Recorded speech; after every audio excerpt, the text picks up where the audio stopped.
Orang beriman tidak usah khawatir dengan cobaan.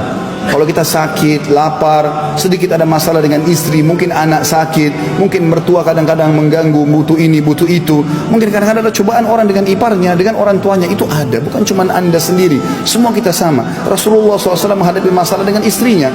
Nabi SAW pernah dalam rumahnya, cekcok sama Aisyah anha, terjadi sesuatu. Abu Bakar masuk, lalu Abu Bakar lihat dua-duanya agak cemberut. Lalu Abu Bakar marahi Aisyah sambil mengatakan, wahai Aisyah, apa yang kau katakan pada Nabi SAW? Nabi langsung senyum mengatakan, sudahlah Abu Bakar, saya sudah maafkan. Kata Abu Bakar, kalau begitu saya akan keluar dari rumah ini. Lalu Aisyah sembunyi di belakang Nabi SAW karena takut ayahnya marah. Lalu Nabi SAW mengatakan, sudah saya maafkan. Kemudian Abu Bakar mengatakan, saya akan keluar dari rumah ini, saya akan ucapkan salam lagi, sambut saya dengan senyuman ini. Maka Abu Bakar pun keluar lalu membuka salam. Lalu Nabi SAW dan Aisyah sudah baikan, kemudian mereka senyum. Manusiawi. Kalau sesuatu masalah teknis kadang-kadang orang tidak cocok, itu biasa, ada cobaan datang. Tapi untuk orang beriman, teman-teman, cobaan itu sangat baik. Mengingatkan kita bahwasanya kita tidak selama hidup di dunia. Cobaan itu akan menghentikan kita dari kemaksiatan. Orang kalau lagi sakit, lagi ada masalah terlilit utang, lagi ada masalah berat, enggak ada pikirannya buat dosa. Tapi dosa itu terjadi kalau kita lagi santai, kita lagi di hotel, lagi jauh rekreasi, pegang remote TV, kita akan maksiat terus. Tapi kalau kita lagi sibuk dengan kegiatan, tidak usah bicara masalah ibadah, sibuk dengan lembur kantor saja, ada target dunia yang kita sedang kejar, ingin mengejar uang lembur misalnya, teman kita telepon, ayo kita ke karaoke, oh maaf saya belum bisa malam ini, memberhentikan kita dari kemaksiatan. Dan ini manfaatnya besar. Cobaan itu akan sangat besar. Cobaan akan bisa meninggikan derajat seseorang. Kalau dia orang beriman, maka akan meninggikan derajatnya. Ada derajat di surga, saudaraku seiman.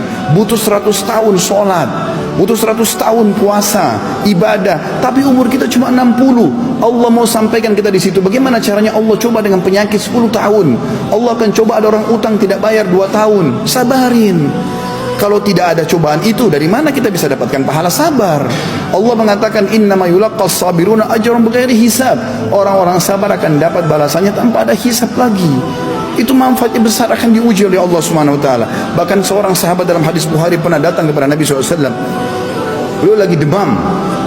Saking demamnya, panasnya, sampai sahabat ini pegang di atas selimut dan demam Nabi keluar. Sampai dia mengatakan, ya Rasulullah, sesungguhnya anda ditimpa cobaan, ya tidak seperti biasanya, tidak ada manusia biasa begini, panas sekali. Kata Nabi SAW, benar, saya diuji oleh Allah Subhanahu wa taala 2 kali lipat apa yang diujikan kalian. Ya, kemudian artinya kalau kita demam 40 sudah sangat panas, Nabi SAW bisa 80 derajat. Kalau kita flu seminggu sembuh, Nabi SAW bisa 2 minggu atau 3 minggu baru sembuh. Nabi SAW diuji lebih berat. Lalu kata sahabat itu, ya Rasulullah, apakah itu berarti pahala anda juga double? Kata Nabi SAW, iya, sesungguhnya kadar pahala diberikan sesuai dengan kadar cobaan seseorang. Lalu sahabatnya mengatakan, ya Rasulullah, siapa kira-kira orang yang paling berat cobaannya? Kata Nabi SAW, oh, para nabi-nabi. Lalu datang setelahnya orang-orang yang tingkat imannya mendekati para nabi-nabi. Terus begitu, makin ringan imannya maka makin rendah juga cobaannya. Karena cobaan ini akan menarik kita kembali kepada Allah Subhanahu wa taala. Teman-teman pernah berpikir mungkin kalau pernah lewati satu masalah, kemudian anda kembali kepada Allah, sujud kepada Allah, menangis, itu nangisnya itu mahal sekali.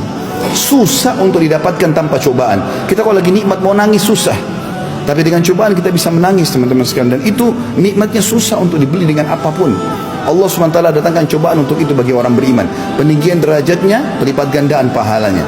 Kalau dia orang fasik, maka jadi pembersihan dosanya. Ini rahmat Allah yang sangat luas. Sudah buat dosa, ternyata apapun yang menimpa orang fasik, pelaku maksiat, itu bisa pembersihan dosa. Dalam sebuah hadis riwayat Imam Ahmad, kata Nabi SAW, terdapat dosa-dosa yang tidak cukup dibersihkan dengan istighfar, tapi Allah akan menguji hamba tersebut dengan penyakit yang akan membuatnya bersih dari dosa-dosanya. Juga dalam hadis yang lain, kata Nabi SAW, riwayat Bukhari Muslim, tidak ada yang menimpa seorang muslim dari capek, sumpah, sedih, gangguan orang lain, sakit, bahkan duri yang menusuk tubuhnya kecuali jadi pembersihan terhadap dosa-dosanya. Jadi penyebab kalau orang mukmin cobaan datang untuk membersihkan dosa dan derajat. Kalau orang fasik pembersihan dosa dan peringatan bagi dia. Dan juga bisa menjadi penyebab utama teman-teman sekalian datangnya ini kalau ada kelalaian. Kalau kelalaian terjadi misalnya kalau seseorang diingatkan tidak mau dengar.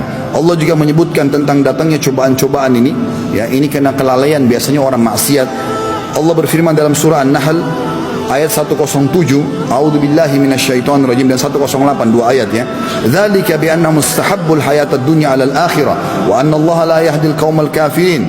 Demikian itu sebabnya cobaan makin banyak dalam hidupnya, Ya, selalu banyak cobaan-cobaan yang terjadi. Jadi dia sudah coba perbaiki, tidak bisa selesai. Maka ini juga perlu jadi bahan muhasabah. Berarti ada sesuatu yang mengganjal. Karena orang mukmin datang cobaan, dia bisa sabari, dia bisa laluin, dan ternyata ada solusinya. Fa inna ma'al usri yusra.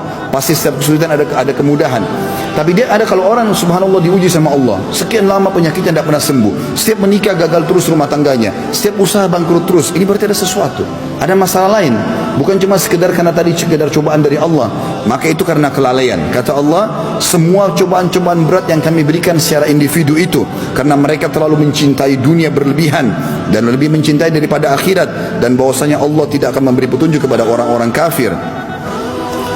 Dan ayat ini kata Allah SWT itu karena mereka lalai dengan perbuatan-perbuatan yang telah kami perintahkan.